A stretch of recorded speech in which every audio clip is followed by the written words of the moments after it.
देखिए अमरीश जी, पूरी जो बात है वो तो वैचारिक संघर्ष है ये। और इस वैचारिक संघर्ष में जो राय है वो एकदम साफ है। संघ या हिंदू महासभा या दूसरे कट्टरवादी जो हिंदूवादी संगठन थे, वो सब गांधी जी के खिलाफ में लगातार ये मानते थे और प्रचारित करते थे कि गांधी जी मुस्लिम तुष्टीकरण कर रहे हैं, उनके साथ में खड़े हुए हैं।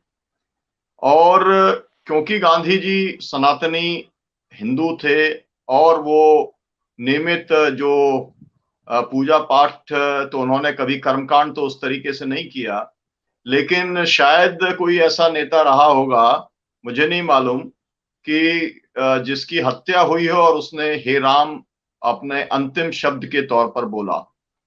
और जिनकी एक जो समझ थी धर्म के बारे में, वो यही थी कि वैष्णव जन तो तेने कहिए, जो पीर पराई जाने दे।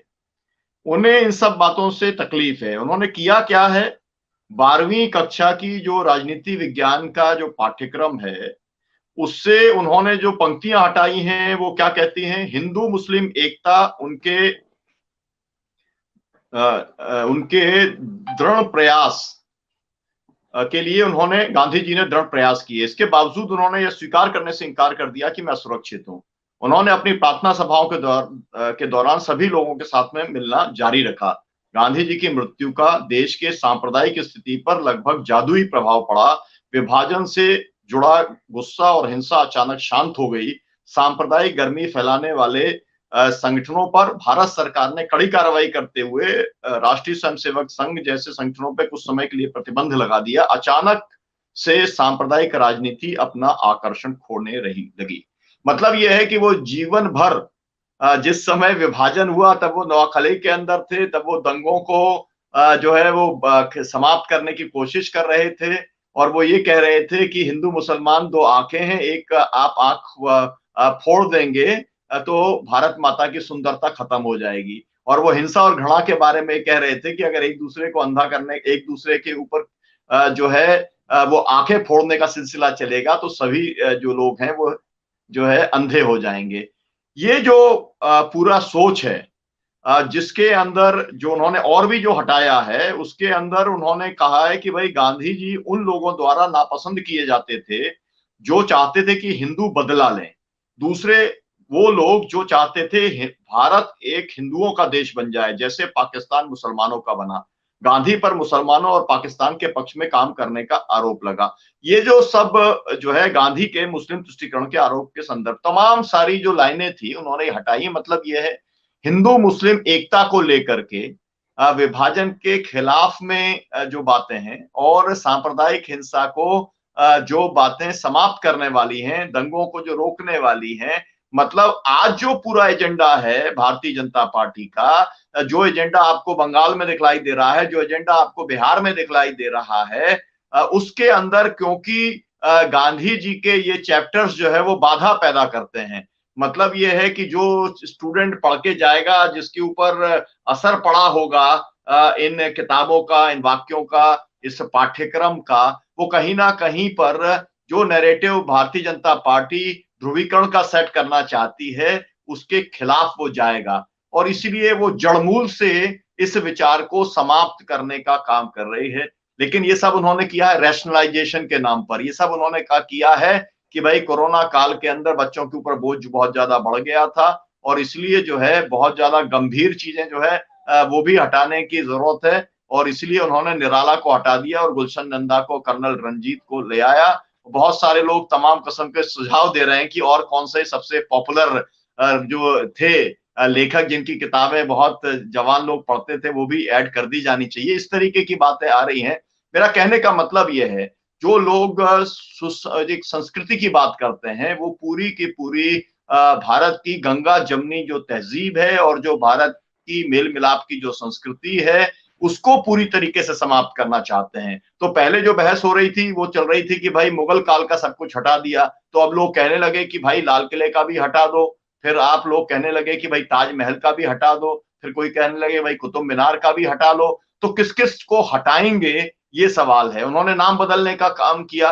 उन्हें लगता है कि नाम बदलने से सब कुछ बदल जाएगा। अभी हाल ही आपको मालूम है कि औरंगाबाद का नाम उन्होंने बदल दिया, तमाम सारे नाम बदल दिए, लेकिन आज भी लोग जो है दीनदयाल कौन सा स्टेशन है वो नहीं बोलते हैं, अभी भी मुगलसराय ही लोग बोलने का काम करते हैं। मेरा कहने का मतलब है कि उनकी कोशिश जो है वो समूल इतिहास को बदलने की है, और ये छुप करके कोशिश नहीं है, ये उनका घोषित एजेंडा है, उसके ऊपर वो काम कर रहे हैं।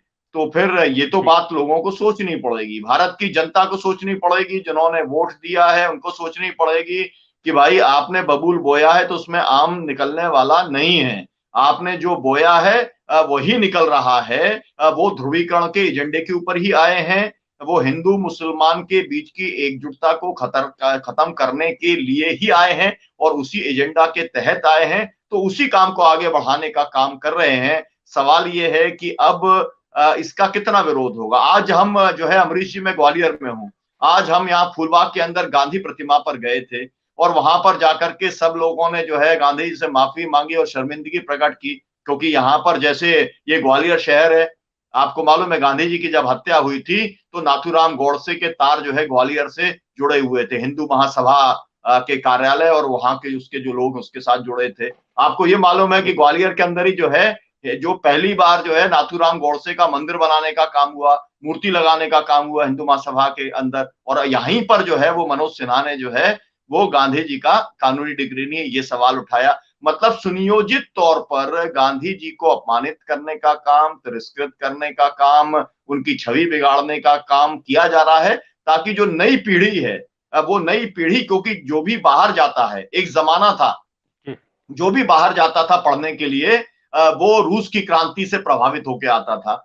यूरोप जो जाता था वो समाजवाद से प्रभावित होकर के आता था। आज पूरी दुनिया के अंदर जो भी जाएगा छात्र, कहीं पर भी किसी भी यूनिवर्सिटी के अंदर पढ़ने जाएगा तो वो गांधी के विचार को लेकर के आएगा, गांधी के पर्यावरण के विचार को लेकर के आएगा, गांधी के किस तरीके से इस दुनिया के अस्तित्व को बचाया जा सकता है इस विचार को लेकर के आएगा, नई सभ्यता कैसी बननी चाहिए इस विचार को लेकर के आएगा।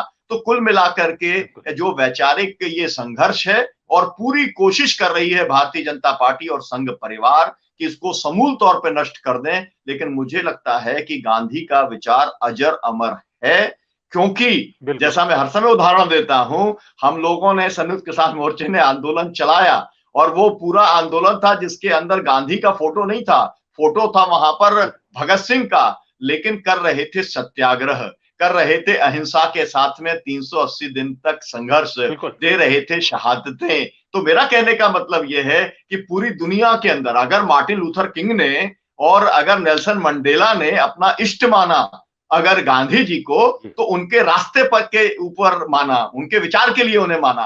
तो ये बातें ऐसी हैं कि ये पूरी दुनिया में इतना फैल चुका है कि आप कोशिश अगर करेंगे कि एक समय में जैसे आपको मालूम है कि बुद्धिज्म को खत्म करने की कोशिश हुई तो पूरी दुनिया के अंदर जो है बुद्धिज्म फैल गया।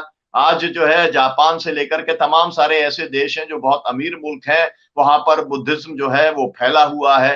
तो आप रोक नहीं सकते, है ना। आप 50 साल तक इस देश के अंदर राज करने का सपना देख रहे हैं, और जब वो राज करने का सपना देख रहे हैं इसका मतलब उनका ये है कि गांधी के पुतले जो है वो तोड़े जाएंगे, गांधी को हटाया जाएगा, किताबों से हटाया जाएगा, लोगों के सामने जो क्योंकि दुनिया में कहीं पर भी चले जाएंगे, मोदी जी दुनिया के 60 देशों में गए, सब जगह पर उन्हें गांधी बाबा खड़े मिले लाठी लेकर के। तो मेरा मतलब यह है कि जहां जाइएगा गांधी जी को पाइएगा। जैसे जो लोग कहते हैं ना कि भाई जो है जहां जाइएगा संतोषी माँ को पाइएगा, एक समय में हम लोग सुनते थे, तो ऐसे ही हाल पूरी दुनिया के अंदर गांधी जी का है। तो ये एक ऐसा प्रयास है, विचार को खत्म करना संभव नहीं है, लेकिन ये उनका प्रयास है जिसकी कलई जो है खुल गई है। पहले चल रहा था अंदरूनी तौर पर, लेकिन अब खुला खेल फरक्काबाजी हो गया है।